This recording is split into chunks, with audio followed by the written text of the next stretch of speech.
Sa simple pagtulong mo, mayroong buhay na naisasalba, mayroong pamilyang umaangat. The Senate is now constituted. At ito ang mismong Chinese Coast Guard. Napakinggan ni PBBM. 6 na milyong balotang gagamitin. Sa A to Z, kumpleto tayo.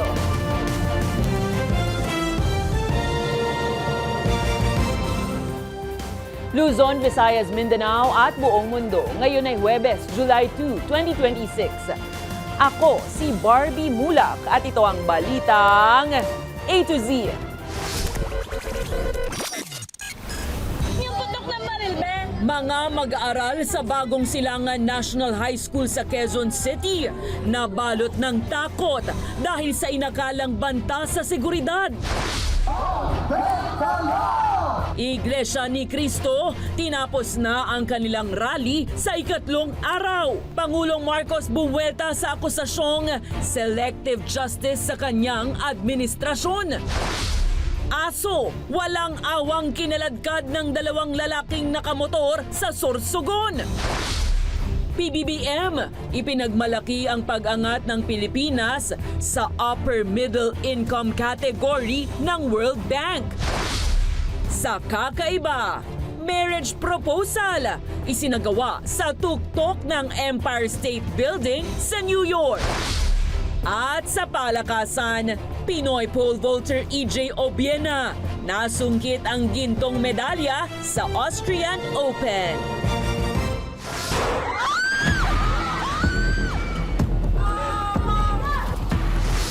Magandang gabi, pambungad sa ating newscast.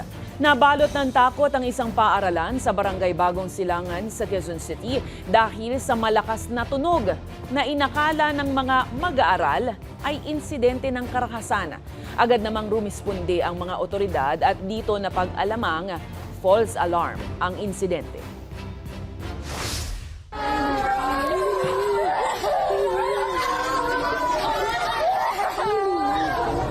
Napaiyak habang nagkukubli sa ilalim ng mga mesa ang ilang mga estudyante ng Bagong Silangan High School sa Quezon City pasado alas 9 ng umaga ngayong Huwebes. Ang dahilan, isang malakas na tunog na inakala ng mga mag-aaral ay banta sa kanilang kaligtasan. Pero ayon sa investigasyon, ang napagkamalang putok ng baril ingay lang pala mula sa kalapit na construction site. Nagkaroon ng commotion dahil may ginagawa actually dito na Liban Building. So may biglang bumagsak na akala ng mga bata ay may pumutok. So nagsigawan sila. Lahat po ng nabalitaan po ninyo na saksakan, barilan, lahat po yun ay wala pong katotohanan. Agad sinundo ng mga magulang ang kanilang mga anak. 5 naman ang binigyan ng lunas sa school clinic dahil nahirapan sa paghinga. Sabi ng pulisya, nagpanik ang mga mag-aaral at magulang dahil sa kumalat na mga chat message. Una pa po namin inimbestigahan ay yung cost nga po ng pagpapanik ng mga magulang at ng mga estudyante. Dahil sabi nga po nila may nagbabanta ng mga saksak. Kaya po nakipag-coordinate po ako sa barangay, sa mga PTA officers, at saka po sa kapulisan, sa Station 13 actually. Tumawag po ako sa kanya para po iparating yung kumakalat na mga messages na merong mga bata na sinasabi na ano ba yun? Sasaktan. Walang naiulat na nasaktan sa panic incident mula sa naturang false alarm. Nananawagan rin ng pamunuan ng paaralan na maging responsable sa pagbabahagi ng mga text mula sa hindi beripikadong source.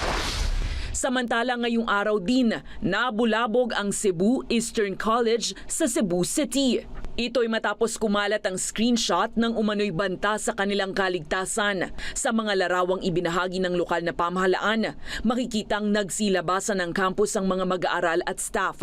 Nagpapatuloy naman ang investigasyon sa kredibilidad ng naturang banta at kung sino ang nasa likod nito.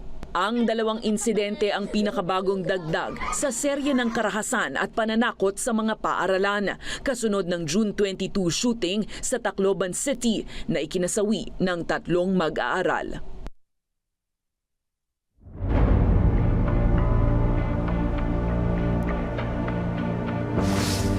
Inanunsyo ngayong gabi ng Huwebes ng Iglesia ni Cristo na tinatapos na nila ang kanilang kilos protesta. Sa ikatlawang araw ng pagkilos, isinagawa ito sa Liwasang Bonifacio sa Maynila kung saan kinailangang magsuspindi ng klase at itaas sa red alert status ang pagbabantay ng mga otoridad. Ang balitang A to Z ni Naomi Almojano.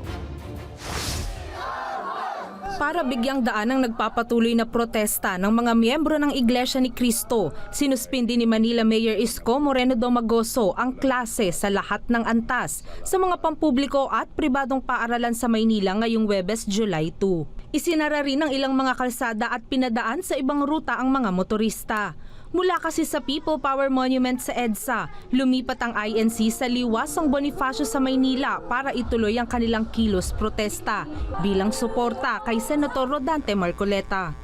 We've been monitoring the situation since last night here in City Hall at sa amin pong palagay para na rin po sa kaayusan ng lahat ay ideklara na po na walang pasok sa lahat ng level sa paaralan, pampubliko at pribado. 2 araw nagsagawa ng pagtitipon ng INC sa People Power Monument sa White Plains Avenue kung saan matinding traffic ang idinulot ng kanilang una at sorpresang pagdating noong Martes kahit walang permit to rally. Hindi naman na kinailangan ng religious group na mag-secure ng permit to rally sa Liwasang Bonifacio dahil government-designated Freedom Park naman ito ayon kay Domagoso. Ang pakiusap niya lang. Pinakikisuyo namin na bilang pamalang katulad ng mga bagay na ginawa nyo na dati kapag kayo naglulungsad ng mga aktibidades na malakihan sa lungsod na mapanatili natin maayos at malinis ang lahat, which I do believe that you will do.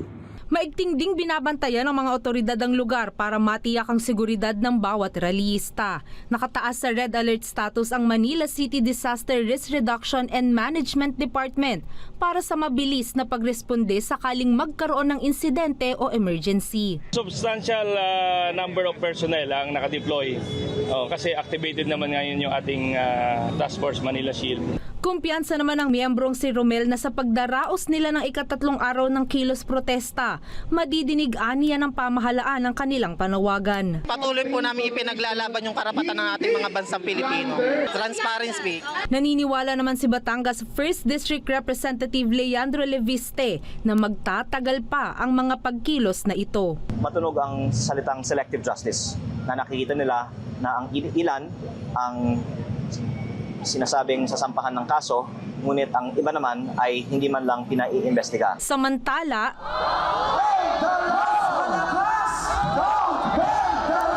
Buineltahan naman ni Pangulong Ferdinand Marcos Jr. ang akusasyong selective justice ng religious group sa kanyang administrasyon. Tungkol pa rin ito sa nagbabadyang pagsasampa ng non-bailable plunder charges labang kay Senator Marcoleta kaugnay ng kanyang pagtanggap umano ng 75 million pesos na campaign donations noong 2025. You have their opinion. I believe they're wrong. Nasa Canada na si Pangulong Marcos Jr. at kumpiyansa siyang maayos na isasagawa ng INC ang kanilang pagkilos. Para sa Balitang A to Z, Naomi Almojano. Sinabi ng Office of the Ombudsman na nasa tamang takbo pa rin ang paghahain ng plunder charges laban kay Senator Rodante Marcoleta ngayong linggo. Ito'y sa gitna ng magkakasunod na rally ng mga miyembro ng Iglesia ni Cristo bilang suporta sa mambabatas. Ayon kay Assistant Ombudsman Nico Clavano, hindi ombudsman ang mag-aaresto kay Marcoleta kung sakaling maisampa ang kaso. Anya hanggang paghahain at pag-uusig ng kaso lang ang trabaho ng ombudsman habang nasa jurisdiction na ng hukuman at law enforcement agency agencies ang posibleng pag-aresto. Nag-ugat ang kaso sa 75 million peso campaign donations na natanggap ni Marcoleta nung siya ay nanunungkulan pa bilang kongresista. Ayon sa ombudsman, galing umano ang pondo kina dating mambabatas Mike Defensor at mga negosyanteng sina Aristotle Viray at Joseph Espiritu. Hindi rin umano ito idineklara ni Marcoleta sa kanyang Statement of Assets, Liabilities and Net Worth. Diin ni Clavano, posibleng maituring na ill-gotten wealth ang naturang halaga kahit galing ito sa pribadong source. Anya, bagamat pinapayagan ng campaign contributions sa panahon ng halalan, dapat ito ay nasa limitasyon ng batas at maayos na idineklara. Matatandaang sa ilalim ng Anti-Plunder Act, maaaring managot ang isang public official kung makakaipon ng hindi bababa sa 50 milyong pisong ill-gotten wealth. Hindi naman kami ang mag-aaresto nun. It is our job will end at the filing and the prosecution of the case in court. Pero yung pag-aaresto, hindi na ho namin jurisdiction ho yan. So yung this week na schedule that's maintained? Well, seems to be on track. Sa ibang balita, isinusulong ng ilang senador na bigyan ng pangil ang oil deregulation law laban sa mga mapagsamantala, lalo na tuwing may emergency. Kabilang sa mga mungkahi ay bigyan ng kapangyarihan ng gobyerno na magtakda ng presyo ng langis kapag may oil crisis at bigyan ng kapangyarihan ng Energy Department laban sa hoarders. Ang balitang ito ni Ace Cruz. Inilatag ng Department of Energy sa pagdinig ng Committee on Energy ng Senado ang mga nais nilang pagbabago sa Republic Act 8479 o Oil Deregulation Law. Ang batas na nagbibigay laya sa oil companies na magtakda ng presyo at tubo sa produktong petrolyo. Isa rito ang pagpataw na mas mahigpit na polisiya pagdating sa mga nag-hoard ng supply ng langis. Sa Oil Deregulation Law, walang pangil ang DOE na manghuli at magparusa sa hoarders. I mean, you do not have the authority. Anong klaseng batas itong Oil Deregulation Law? Yes, sir. Di pa yata ho kami pinanganak ni Senator JB nung ipinasa ito na walang kakwenta-kwentang batas. That's why when we issued show cause order, we had to use other laws, Mr. Chair. Hindi based on all the regulation law. Kaya diyan dapat, kasi we had to go through PNP, DTI, DOJ, kung anong ibang batas na anti-hoarding, yun yung ginamit po namin. Isa pa sa pinumungkahi ng DOE ang otomatikong pag-take over ng pamahalaan pagdating sa pagtatakda ng presyo sa produktong petrolyo, lalo na kapag may umiiral na energy emergencies. Yung itinaas na 125, 150, ang ibababa 25 sentimos. Anong nangyari do sa 125? Hindi na may rollback. May rollback nga, sabi ng media, rollback. Pero talo pa. Dahil ang increase sa 150 per liter, ang rollback 50 na iwan yung piso. Kaya't gate ni Senate President Sherwin Gatchalian, dapat tingnan ang magiging epekto nito sa consumer. Government should have certain amount of power to regulate prices, even though it's in a deregulated environment. Para naman mapalakas ang energy security ng bansa, isinusulong ng DOE na maging regional oil storage hub ang Pilipinas upang matiyak ang supply ng langis. Kapwa binigyan din ang ahensya at mga senador na marapat na mabawasan ang pagiging dependent ng Pilipinas sa pag-angkat ng langis. Para sa Balitang A to Z, Ace Cruz.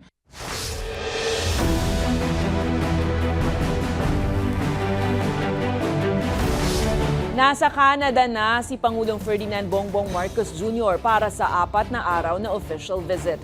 Layo ng biyahe na mas palalimin ang kooperasyon ng Pilipinas at Canada bilang dalawang Pacific nations. Lumapag ang presidential plane PR001 sa Vancouver International Airport nitong July 1, pasado alas 4:30 ng hapon local time o July 2, umaga sa Maynila. Sa kanyang departure speech, binigyang diin ni Marcos ang unprecedented momentum sa ugnayan ng Pinas at Canada. Anya, kailangan may pagpatuloy ang pagtuklas ng mas marami pang larangan ng kooperasyon. Sa Huwebes, nakatakdang makipagpulong si Marcos kay Canadian Prime Minister Mark Carney. Susundan ito ng paglagda sa mga kasunduan at joint press statement. Ibisitahin din ng Pangulo ang isang Jollibee branch sa Vancouver.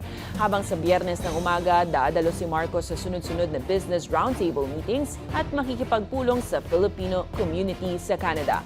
Magdaraos naman ang Pangulo ng press con sa ika-4 na araw kasamang Philippine media bago ang kanyang pag-alis. Ikinatuwa ni Pangulong Ferdinand Bongbong Marcos Jr. ang pag-angat ng Pilipinas bilang upper middle income economy. Sa klasifikasyon po yan ng World Bank. Sa video message mula Canada, sinabi ni Marcos na makalipas ang halos 4 na dekada bilang lower middle income country, patunay umano ito na epektibo ang mga economic policy ng pamahalaan. Ayon sa kanya, nakatulong ang tuloy-tuloy na economic growth, matatag na piso at mahabang reforma para palakasin ang ekonomiya sa gitna ng mga nangyayari sa mundo. Tinawag din ni Marcos ang bagong classification na isang vote of confidence sa kinabukasan ng bansa. Di ng Pangulo, dapat maramdaman ng tao ang pagunlad ng ekonomiya at hindi lang makita sa papel o sa numero. It validates the progress that we have made and the resilience of the Filipino people. Greater confidence means more investments. More investments means more businesses, better quality jobs, and more opportunities for Filipino families. Umakyat na sa 18.55 trillion pesos ang outstanding debt o utang pambansa ng Pilipinas nitong Mayo. Ayon sa Bureau of Treasury, mas mataas ito ng 0.41% kumpara sa 18.47 trillion pesos noong Abril. Pangunahing dahilan ng pagtaas ng utang ng bansa ang dagdag na paghiram ng gobyerno mula sa domestic sources para tugunan ang mga funding needs ng bansa. Sa kabila ito ng patuloy na tensyon sa Middle East. Ayon sa Treasury, nakatulong naman ang paglakas ng piso kontra US dollar at iba pang foreign currencies para mapigilan ang mas malaking pagtaas ng utang. Umakyat naman sa 12.5 trillion pesos ang domestic debt o nasa 0.65% habang bumaba ng 0.07% ang foreign loans sa 6.5 trillion pesos.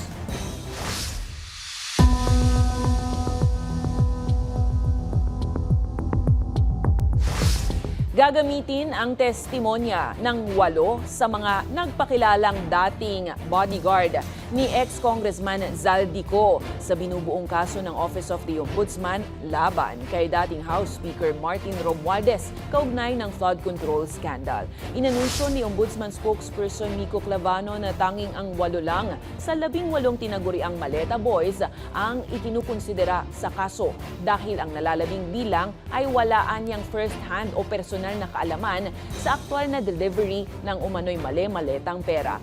Una nang sinabi ni Ombudsman Jesus Crispin Remulla na gagamitin rin ang testimonya ni ex-Public Works Secretary Manuel Bonoan sa kaso laban kay Romualdez. Kapwa itinanggi ni Romualdez, Bonoan at Zaldico ang alegasyong nakinabang sila sa kickback mula sa pondo ng bayan para sa umano'y mga scam na proyekto ng pamahalaan. Gayunpaman ayon sa Ombudsman, hinihintay pa nila ang update mula kay Attorney Levito Baligod na abogado ng Maleta Boys para sa pirma sa kanilang affidavit. They asked for a week extension. June 20 pa, sana, napirmahan kasi that was the time na nandito sila. And nakumpleto na yung 8, pero hanggang ngayon hindi pa napipirmahan. He seems to be delaying the signatures of the 18 Marines. And that's one of the things that is delaying the case also as against former Speaker.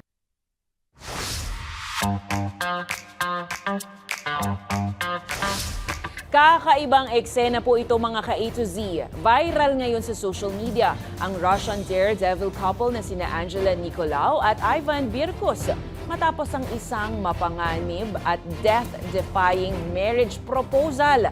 Sa tuktok lang naman ng Empire State Building sa New York City, USA. Sa mga larawang ibinahagi ni Nicolau online, makikita si Bircos na lumuhod habang iniaalok ang engagement ring. Ibinandera rin ng dalawa ang banner na may mensaheng, "When the power of love beats the love of power, the world knows peace." Pero ayon sa mga ulat, na aresto rin ng couple ng New York Police Department matapos ang stunt. Naharap sila sa ilang kaso kabilang ang burglary, reckless endangerment, criminal mischief, criminal trespassing at disorderly conduct. Hati naman ang reaksyon ng netizens kung saan may mga humanga at may mga pumuna rin sa dalawa. Susunod, aso kinaladkad sa Sorsogon City. Mga otoridad iniimbestigahan na ang insidente. At Miley Cyrus may sarili ng Barbie doll. Abangan ang kumpletong ulat sa pagbabalik ng Balitang A to Z.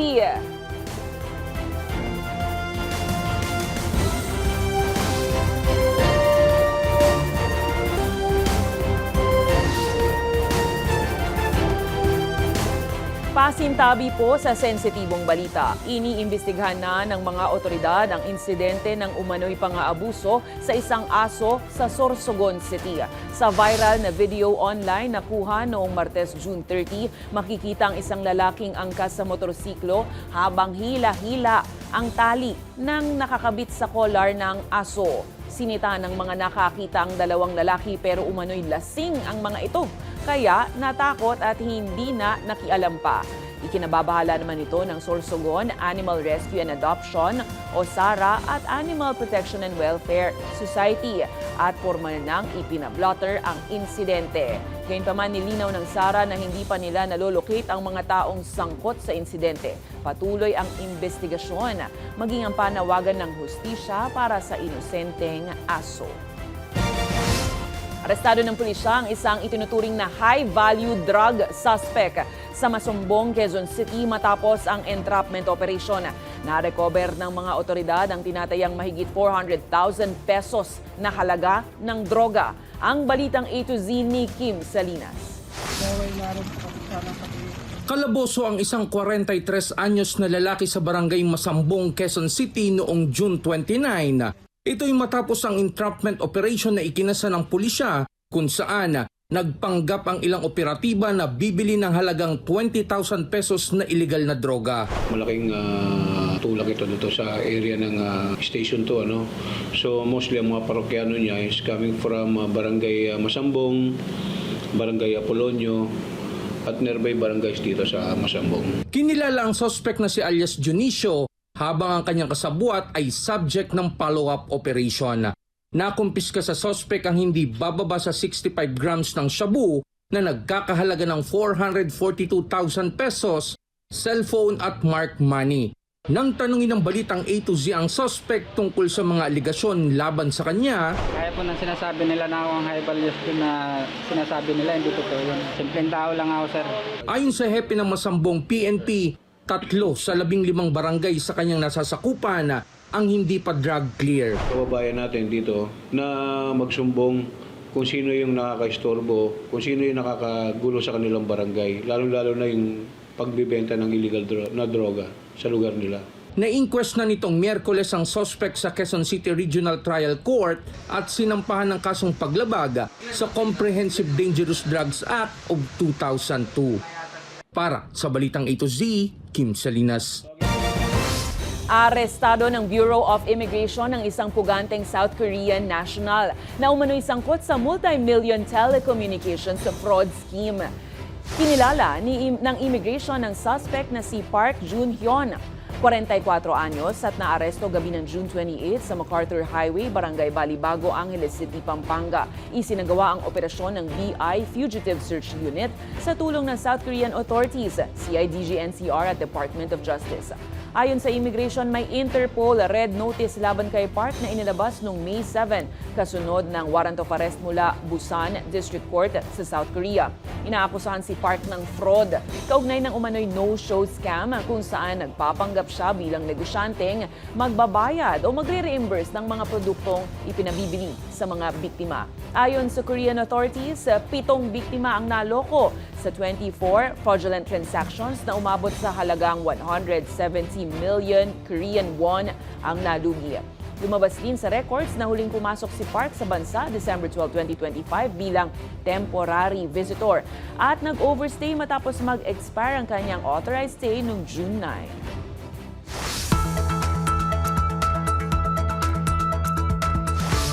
Binabantayan ngayon ng Pag-asa ang isang tropical storm sa malayong silangan ng bansa na posibleng lumakas at maging isang super typhoon at magpalakas ng habagat sa susunod na linggo. Ang bagyo na may international name na Bavi ay nasa mahigit 3,700 kilometers silangan ng Eastern Visayas batay sa Japan Meteorological Agency. Ayon sa State Weather Bureau Pag-asa, nasa labas pa ito ng monitoring domain ng bansa.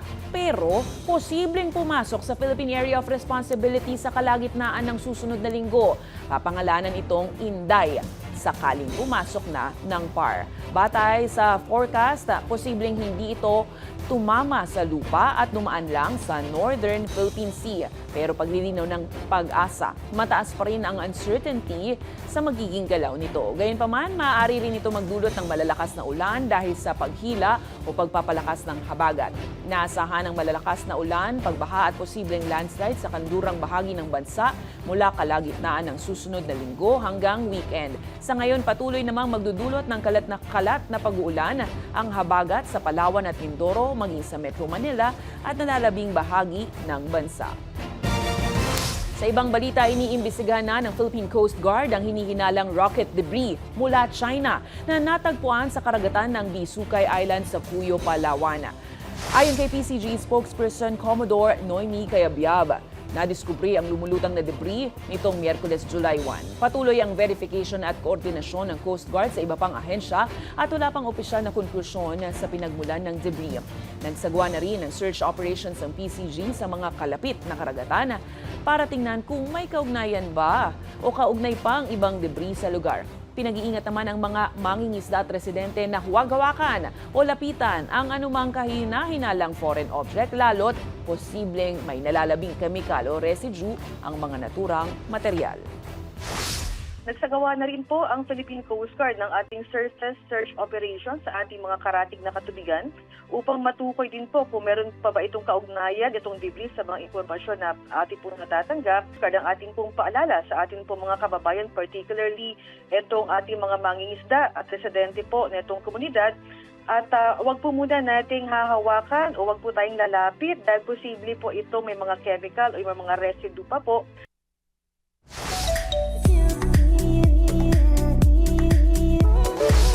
Can't move on pa rin ba sa party in the USA at The Climb, the music fever? Well, the wait is finally over dahil may sarili ng Barbie doll ang award-winning Hollywood singer-actress na si Miley Cyrus. Inilabas ng Mattel Barbie ang Miley Cyrus Barbie doll. Suot ang all-black leather ensemble na hango sa kanyang Golden Burning Sun music video. Sa Instagram, ipinakita ni Miley ang kanyang Barbie collection kung saan dagdag na ang sarili niyang manika. Ayon sa American singer-songwriter, personal na dream niya ang maging Barbie at isang full circle moment ang mahawakan ang manika na hango sa mukha niya. Share pa ni Miley nung bata siya, nilalagyan niya ng tirintas ang buhok ng Barbie at pinapalitan ang mga damit nito. Dagdag ng singer, sana maalala ng fans na sinusuportahan sila ni Miley sa pag-abot ng sariling pangarap sa tuwing hawakan ang Barbie Miley doll. Mabibili ang Miley Cyrus Barbie doll sa halagang $60 o nasa 3,700 pesos. Sa aming pagbabalik, EJ Obiena nasungkit ang ikalawang titulo sa 2026 outer season sa Austria. At guest speaker sa isang pamantasan, bakit nga ba na-overwhelm sa natanggap na pagkilala? Susunod na yan dito lang sa Balitang A to Z.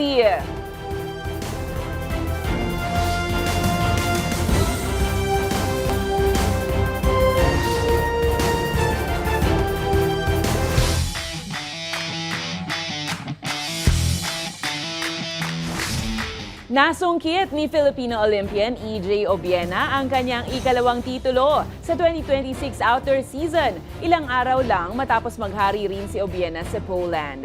Namayagpag si Obiena sa Raiffeisen Austrian Open sa Austria matapos tumalon ng 5.75 meters. Ito rin ang naging bagong meeting record sa kompetisyon. Itinanghal na kampiyon si Obiena kontra kina Owen Hurd ng Great Britain at Dan Barta ng Czech Republic na parehong nakapag-clear ng 5.55 meters. Bago ito, nag-silver si Obiena sa isang outdoor meet sa Germany at 8th place sa finish naman sa Doha, Qatar, habang ika-4 sa Netherlands. Congratulations at talon lang! EJ, mabuhay ka!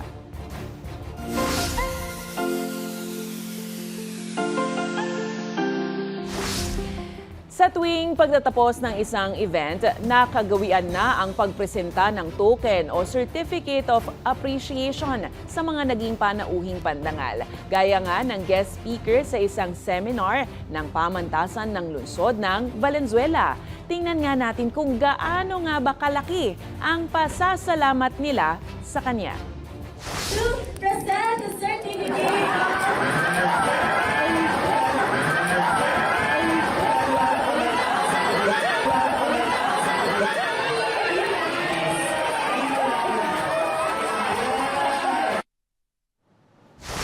Ayan, pwedeng ipa-frame. Kung kayo po ay may kwentong kakaiba, mga kwento ng pag-ibig o storya ng inspirasyon at pag-asa, maaari itong ibahagi. Sumali sa ating Facebook group na Balitang A to Z. Panoorin ang replay ng ating programa at sundan ang ating social media pages. Hanapin ang Balitang A to Z.